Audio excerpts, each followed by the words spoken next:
So the stereotype about Presbyterians is that our favorite verse is 2 Corinthians 14:40, which says, "Do everything decently and in order." In fact, we have a whole document in the Presbyterian Church called the Book of Order, which sets processes and rules for electing leadership, for dealing with property, for forming councils and committees, for how we should worship on different occasions. And I confess that I came to the Presbyterian Church relatively recently, and I found it comical and slightly head-scratching when I learned that there is a committee to appoint the committees. Don't get me wrong, I'm a big fan of things being orderly. I was the 9-year-old kid who watched the cookie plate at birthday parties to make sure everyone got seconds before anyone took thirds. And sometimes I have to rein it in a little bit when I'm sitting in traffic on the Beltway and I see another car following the ambulance through gridlock just to get a few minutes ahead. That is not order. And order is good. Order makes things fair. Order ensures that there's a space for all voices to be heard. It gives us guidance for the times when things go off the rails. It helps us feel safe and controlled. There are, though, moments for which no book of order can prepare us. There are things that are new and unprecedented, and we don't have rules for them. A friend who's a pastor recently had this experience when she had the chance to celebrate the reaffirmation of baptism and renaming of a trans person. There's also things so human and complex they can't be scripted, like how to walk alongside people who are fighting cancer or depression or the loss of meaningful work, how to rejoice with someone who's expecting a baby after a miscarriage and so excited but scared too. Our Book of Order, to its credit, does hold space for these moments, acknowledging that we need to remain open to the fresh workings of the Holy Spirit rather than tied to our processes. Now, Mary of Bethany, in our gospel reading today, did not subscribe to the Presbyterian Book of Order, but the religious and cultural customs of her time did have their own order. And those orders, I imagine, could do nothing to prepare her for the strange liminal space she was in that year just before Passover. Because what does order even mean when your brother dies and then your friend brings him back to life, and yet you still sense that something is off? That is, after all, where this story begins. Mary's brother, Lazarus, had died of a terrible illness. His sisters, Mary and Martha, wept and mourned and asked the what-if questions we all ask. They knew an amazing doctor, healer named Jesus, and maybe if he had just gotten there in time, things could have been different. What if he had arrived sooner? So family and friends came to comfort Mary and Martha, and they brought casseroles, and they cried with them, and they helped them prepare Lazarus' body for funeral day, and they buried him. Then 4 days later, Jesus showed up, and when he saw Mary weeping, he wept too.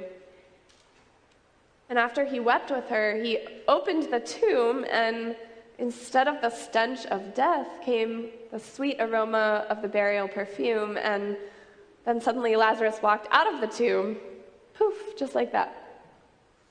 Mary's brother was back and not even sick anymore.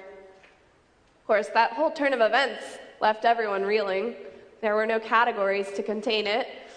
The crowd started retelling the story, and the authorities were now all talking about Jesus because he certainly wasn't doing everything decently and in good order.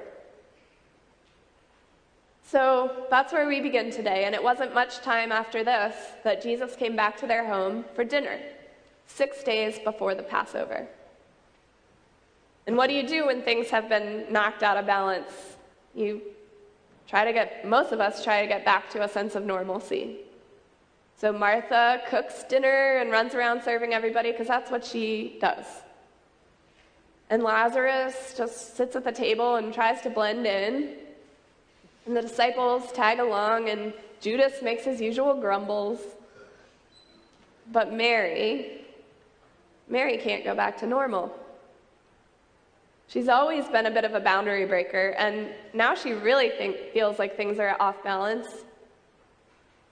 I don't know exactly what was going through her head, but perhaps she senses what is coming. She's heard the hints Jesus keeps dropping about an impending sorrow, and she's heard that all the authorities are talking about Jesus in Jerusalem and that he's wanted. And she's been taking it all in, and she fears that her brother may have escaped death, but that Jesus will not. That the path to wholeness and life Jesus has been talking about will have to take them through suffering first. Or perhaps she doesn't quite understand that level of what is coming or even what she is doing, but she just has an inkling that some great gesture is needed. She wants to demonstrate her willingness to give everything, even her finest possession, for this Jesus and for what he stands for, which is, after all, good news for the poor and healing for the sick and the broken ones and those who are sorrowful. But it's almost as though a spirit not her own is propelling her to do this wild act, to be indecent and out of order. And she takes the finest perfume and walks towards Jesus. Doesn't make sense what she's about to do, but then Jesus often doesn't make sense in our framework. Now, if Judas is to be trusted, this oil is worth a year's wages for a manual laborer, something like $30,000. Maybe she had sold everything she had to buy it, or maybe it had been a gift when her brother died. Or maybe she had been keeping it for years, using only the faintest drops for the most special occasions, but she takes it now and pours it on Jesus' feet. But it's too much, it's spilling all over, and so she takes her hair and brushes it. And some of the men at the table surely are exchanging glances. What is happening? Why must she bring back that all too familiar smell of the burial perfume? Why are women so emotional? And why is she showing her body inappropriately? A woman's hair, after all, should definitely be kept tied back and in order. So Mary is making people uncomfortable, and Jesus hasn't stopped her, which is a bit strange. And to quell the awkwardness, Judas speaks up. Why wasn't this perfume sold and the money given to the poor? He doesn't actually care about the poor. He wants to steal the money, but even so, he sounds reasonable and orderly. Jesus says to care for the poor, so let's create a budget, write some policy guidelines, have a few meetings. Next year, we could be ready to launch our Help the Poor ministry. We could give some coins to many beggars and divvy it up between lots of widows and show our generosity within this project that we create. And surely if a small committee were to provide oversight, then Judas wouldn't be able to misuse the funds anyway. Judas's idea makes it clear to everyone in the room. Mary's act is totally out of line with the mission of the disciples. Jesus has never wanted lavish gifts for himself. He's always talking about the poor. This is a waste. This is inappropriate. This is not the way things should be done around here, Mary. But Jesus is going to surprise them. You always have the poor with you, he says. You do not always have me. Now, many modern politicians have used these words to avoid confronting poverty, to suggest that it's acceptable. But the dinner guests hear Jesus' tone, and they realize he's not condoning a world of inequality. He sounds grieved that poverty remains despite God's long-standing calls to eliminate it, and the guests are well-versed in the Hebrew scriptures. So they know that Jesus is alluding to the law passed down for generations. You always have the poor with you, Jesus said, which sounds a lot like God's words in Deuteronomy 15, there will never cease to be some in need. But then Deuteronomy goes on, I therefore command you, open your hand to the poor and the needy neighbor in your land. This part of Deuteronomy is part of a larger section in the law about the Jubilee, which is an end to all debt every 7 years. A whole systemic way of approaching poverty, not Judas's little way of collecting some money and handing it out to beggars in an orderly fashion, but an overhaul, throwing out the whole debt slavery system that makes rich and poor, restructuring communities entirely. You always have the poor with you, Jesus says, and maybe all that's unsaid is something like this. Because you haven't been radical enough. You haven't opened your hands enough. You haven't restructured the system. You haven't let your heart and your wisdom lead you into deep, extravagant actions of hospitality that could make a real impact. Jesus sees past all the assumptions about order, about charity, about women and their rightful place, and he sees Mary's heart. He sees that this is about a most gracious, extravagant act of hospitality. As Mary anoints Jesus' feet, she is throwing herself in a deep and personal way into the full heart of Jesus' movement. Maybe she knows that only this man has the insight and power to upend the system and end poverty and sickness and death forever.